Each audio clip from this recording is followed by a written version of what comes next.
Oh. Look how I was going live. I Sister paused. I go J. live. Hello, everybody. Happy Wednesday, and thank y'all for tuning in with us. So we starting off with Earth, Wind, and Fire. So I'm your host, Charmaine Armstrong. Kiss what now? And we do have a special guest in the house, but we're gonna start off with my dad first. Hey, Dad, introduce yourself. Hey, I'm J.R. Stewart here, the co-host of Speaking Facts in 15-ish. And we have our lovely guest, Tanija. How you doing, Tanija? Hey, I'm good. How are you doing? Above ground, so it's a good day, Yes, and we thank you so much for graciously joining us about 4 minutes ago. We're going to keep it real. Speaking Facts in 15, we roll live and we improvise. And today's topic was so important. So we're honored that you're here with us, Ms. Tanija, because we definitely want to have a younger generation's viewpoint on gun violence. And this topic is definitely one that is sensitive. We all have an opinion. But I probably the biggest question that we can start off with today is, and it's probably for the whole country, does guns necessarily equal protection? And if guns equal protection, the people that are using these guns, are they protecting, or what is their thoughts behind it? Of course, we'll never know, but the whole ideology behind guns was for protection, for a family to have that to rid off a criminal. It wouldn't be that your kid would have to go to school and have to be protected from that outside violence. And so one of the statistics that I was reading to our guest today is that there have been 89 gun-related incidents in schools year to date. And that's from K through 12. And those numbers are definitely staggering. Yeah, yes, they are. And I had shared a statistic with you earlier this morning that now the number one cause of death on people among 18 and younger is gun violence. It used to be car accidents. Now it's gun violence, and that number gets scary when you talk about young African American or young Black Americans. It is 88% of us young people are dying from gun violence, whereas as Caucasians, their death to gun violence is very low compared to ours, where their death rate for young people gets high as suicide. So if you look at the statistics, whereas they're taking their life, we're killing each other, and I had also asked I had made a point this morning, and then I'll pass the mic as it were, but I had made a point this morning that it seems to me, I know back in the 80s, we decided two things. We decided, one, that we no longer needed affirmative action, that we were an evolved moral nation, and that we no longer needed affirmative action for us to be fair to be fair to each other, despite the color of our skin. It was said that we would no longer prejudice each other because of the color of our skin. We had to evolve beyond that. So they took away affirmative action. The other thing they decided is that since we were a moral nation, we no longer needed God's input. We no longer needed any input of any spiritual any input from anyone that was scholarly in spiritual matters, that we could take care of it ourselves. And to me, those things haven't been working. What do you think, Tanija? What do you think? So because you're a young person, so you're in the statistic that we're discussing. Me and Dad are young at heart. No. So what I think, in my opinion, what's adding to the shootings today will be, I would say, our media, our music, our hip hop. It encouraged our young generation that it's okay to go against our people, or it's okay to go against, like you said, our race, and because they're the ops, in my opinion. But like we said, that's not okay. Nowadays we don't have too many African American leaders. Right now, when was our last leader? Nipsey Hussle, Martin Luther King, and they're not here to this day. So what we have to look up to is, like I said, is our music. I just seen a documentary about Tupac, and how he used his platform to bring attention to what's going on. His mother was a Black Panther, so she was very educated and wise as for protecting our people, and to also let them become aware of going against the grain. It's okay to speak your mind, and pay attention to the let me see, the plan that is being projected on us to disintegrate. Right, right. And that's very, very true. Very well said. Very And well just said. and for you as a younger adult, as a millennial, to say that it is, you hear it in the music. And I agree, you know, you put on, we talked about music a couple of weeks ago and how it affects us, and how sounds can be used to hypnotize you, sounds can be used to scare you, sounds can be used to make you angry, sounds to so much to us. And so when we are hearing these sounds over and over and over again, it'd be fair to say that we're probably put into this trance to where, you know, I have to take out the next person before they take me out. Right. But, you know, how do, you know, even for us as a people in general, how do we say, you know, that we are uncomfortable in the space that we're in? Or how do we change what we want to hear when, unfortunately, when you turn on the TV, what are you going to see? When you turn on the radio, what are you going to hear? When you're driving down the street, it's possible that you could see something that, you know, that would emulate violence. You know, it's like we're walking around and we're all scared. Everybody's on this scared, so much so that of their own shadow is things like that. They have to take the next person out. Where the young man who knocked on someone's door by accident got shot in the face, he was in the comforts of his own home, you know. And it's even fair to say now that if he would have called the police, would it have gone the same way? You know, there's all these things out there that make us uncomfortable, make us scared. So how do we create that safe place? You know, and does it mean going back to what we used to do, where we would have the neighborhoods and we would come together and we would talk and we would get to know our neighbors? I think probably my opinion is what's missing is we don't know our neighbors anymore. We don't know who lives in our community. And it goes back to the, you know, those leaders again. If we knew who was in our community, we knew who was there to help us, then we could probably cancel out a lot of the things that are negatives.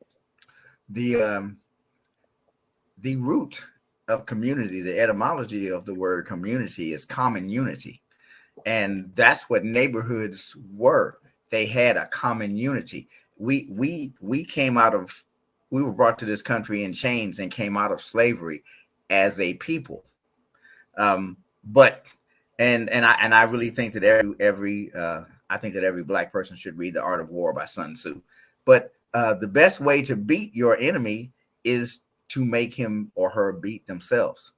You know what I'm saying? The physical chains have been taken off of us, but now we are killing each other.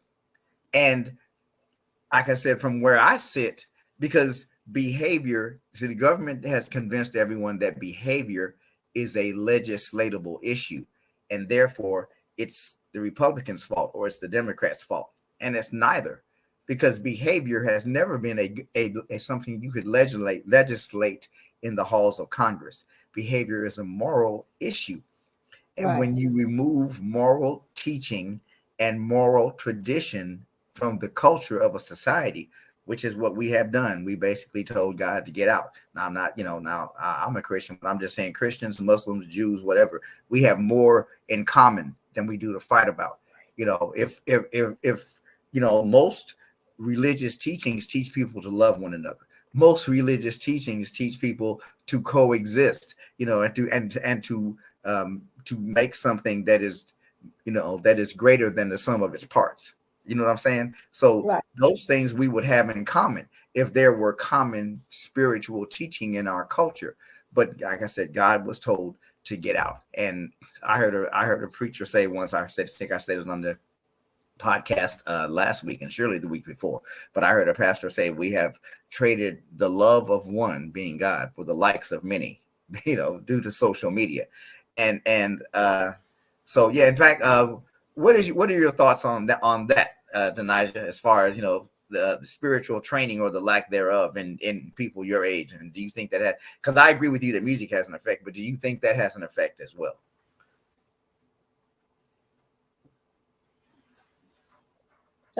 She's frozen. I think we may have lost her. I think she's frozen. Yes, she's frozen. Yes. But that, yes, if I will wait for her to come back in, but to answer your question, prayer does need to be there. If the kids we have to have, and we talked about this, I think it was last week, the week before. If we know the Bible and we follow scripture, then, you know, we wouldn't have so many people breaking the rules. You know, if you know your worth, hi, Lornetta, hey, mama. If you know you value, you know, your worth, then, you know, and you understand the book, then you wouldn't break so many rules. You would understand that there was someone that you had to answer to, and you wouldn't want to hurt your fellow man. Oh, there goes Tanija. I don't know what's the last part that she heard. Let me bring her back in here real quick. Hello. Okay, can you hear me? Hey. Yes. I'm back. Hey. You can, okay. The last part I heard was your father, Mr. Stewart, saying the removal of God. And I agree, because in schools they removed praying, they removed the Bible, a lot of things. And as you can see, kids are being targeted into this. And I'm not against it. The LGBT, like, they're targeted with a lot of things that are going on with it. Right. They are. So they are targeted with a lot of things that are going on. Yes, sir. That they're not able to handle. I'm sorry, I'm having connection issues. But I agree. Once society decided to remove God, that's when everything went downhill. It's in the Bible saying, "What does a man profit if he gain the world and lose his soul?" And loses You know, his soul. and so yes, sir. So yeah, but I see now we are realizing that we need God. It's people I see now, my generation, we're bringing the unity together. Yeah. I'm glad to hear a young person say that, because I don't hear many young people say that. So I am very glad to hear a young person say that. We have to get out of this divisive form of communicating. We have to get out of this, you know, where, you know, I guess Donald Trump got on TV the other day and said that a Democrat, you call the Democrats a name, and you know, the Democrats get on TV and call, and that's, you know, that's another thing. I'll just say this and be done with him.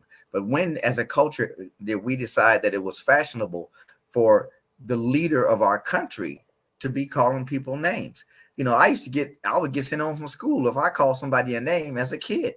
Right. You had to respect your elders. You know what I'm saying? So when did we decide that it was fashionable for the leader of our nation to just do it without regard for anyone? Well, look I'm going to take it one further. I read and saw that the Tiger King is going to run for president. Now, I know it's a joke and it's comical, but you know, again, and he's serious, mind you, but how is it that just anybody can run? It used to be a highly regarded position, right? So I feel like the Tiger King running for president is a mockery of the judicial system. That shouldn't even be news. It shouldn't even be something that we should be talking about, you know, because that was the case. I could run for president. How many votes I'm gonna get? Y'all know. You got one. I got one. But you know, seriously, we have lost, I think, as a culture, just, you know, hierarchy and understanding that, you know, you have to have, you know, biblically, you know, you have God, you know, you have everybody that falls in line beneath that. And if everybody is equal, then maybe that's why everybody's running amok. And I wanted to read this real quick, talking about going back to schools. In Austin, Texas, as the Texas Senate pushed through a pair of bills that would bring religion back into the public school classrooms. One bill would allow for time for students and staff to pray at school.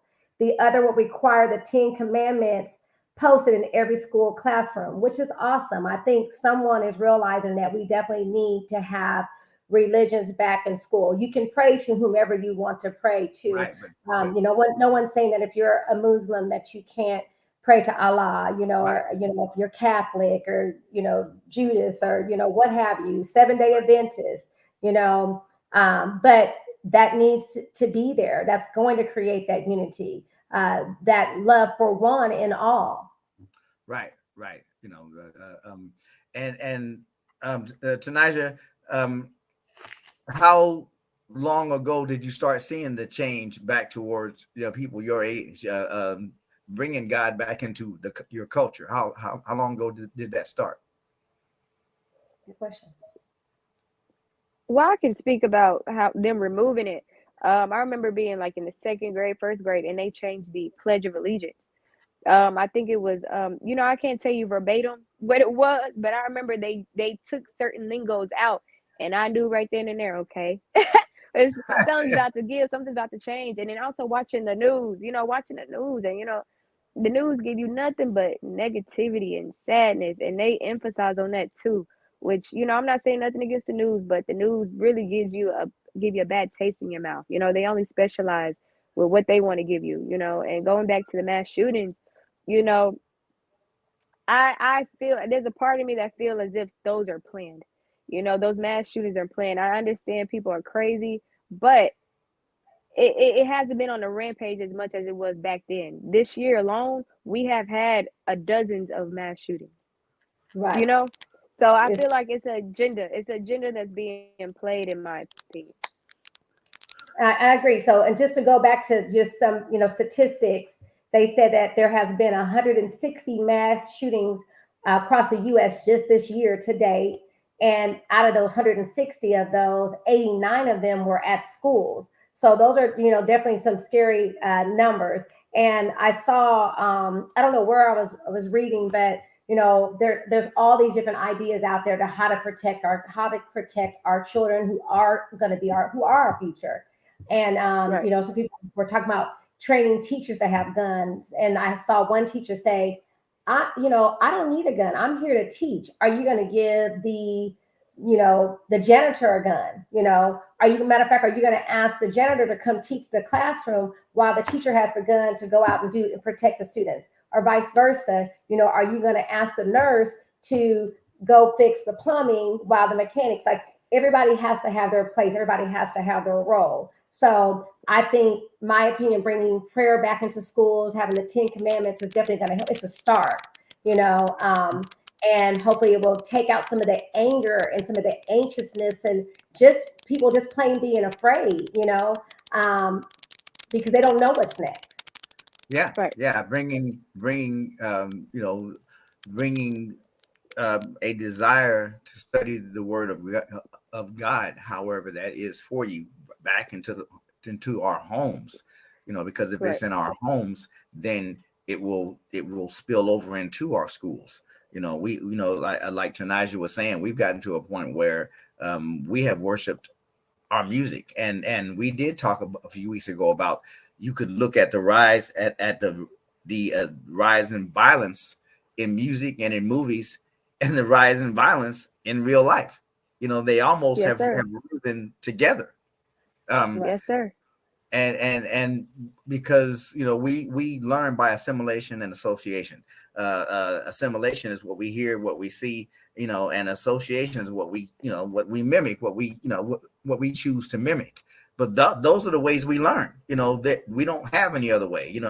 Most of us don't have enough ESP, definitely, to learn from anybody, telekinetically or otherwise. So those are the ways we learn. So we need examples, and that's the thing.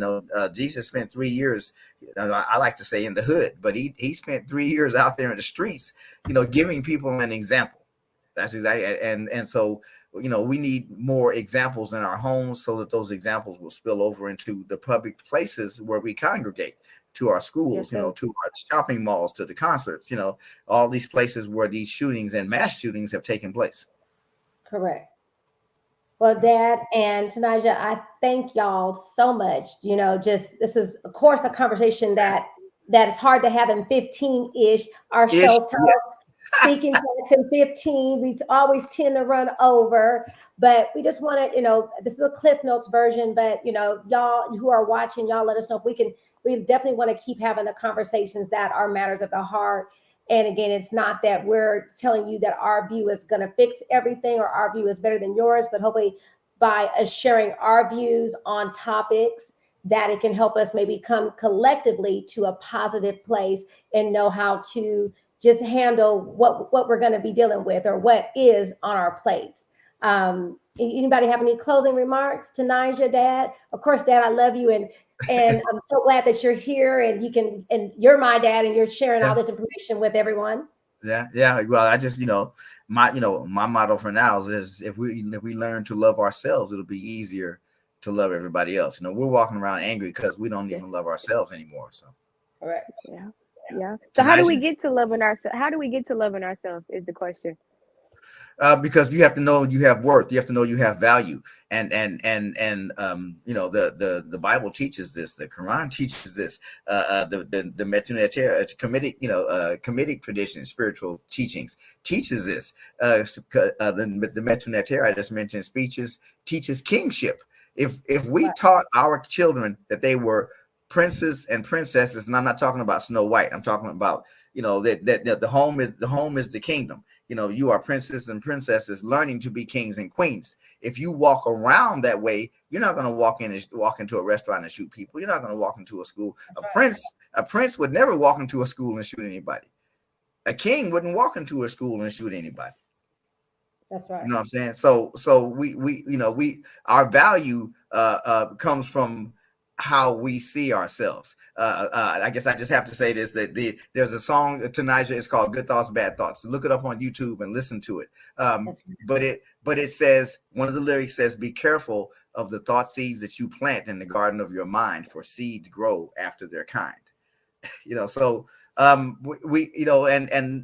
the Bible tells us to guard our thoughts. We have to, anything that's going to remove us from our desire to be the best we can be for ourselves and for our fellow man, be that our music, our movies, or whatever. We have to remove those things, because the mind is the mind is the playground. The mind is that's what our enemy, that's what the devil or Satan, or however you want to label him, that's what he wants. The mind controls the body. In fact, it says we don't even wrestle with flesh and blood, but powers and principalities. So the war is for the mind. So we have to guard our thoughts, and think and find our peace, and I know we got to go, but we'll have to have another talk about this tonight. Exactly, because your spiritual soul is infinite, it is the ultimate being. And so you want to protect that peace, stay in alignment. Yeah. And when you realize you have that, then you can be your best you and put that and show other people, so other people say, want to emulate what they're seeing. Oh, so, Charlie, something about the Patreon. Oh, yeah. So we do have a Patreon, and I will put it in our link. So if you do want to reach out to us, have conversations one-on-one, that is there for you. We appreciate everyone tuning in every week. We love you guys. We appreciate you guys. Mr. Nigel, any closing remarks? Thank you for jumping on here. Thank you. Yeah, thank you for the opportunity. I'm very grateful. Thank you. And so we will be back, of course, next week on Wednesday. We always come to you every Wednesday with Speaking Facts in 15. I'm going to close us out here. It's a wrap. The show is over with today. So love you guys, and see y'all next week. Wow. Till then. Bye. Okay, Charlie.